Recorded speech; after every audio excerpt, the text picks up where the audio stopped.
First, visit iReaShare.com and head to the Android Manager page. You can scroll down to check all the features and the step-by-step guide in detail.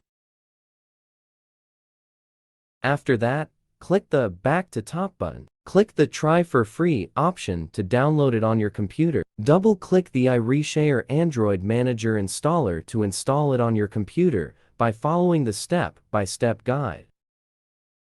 Once finished, click Finish to close setup. To transfer files from Android to Windows 11, run the software. Connect your Android phone to your Windows 11 via USB. The software will quickly recognize your Android phone. If prompted, please click OK or Allow on your phone to make sure the connection is established. Files on your Android phone will be scanned out and displayed in the interface. To transfer files from Android phone to Windows 11, click the data types like Contacts. You can scroll down to preview all files in detail.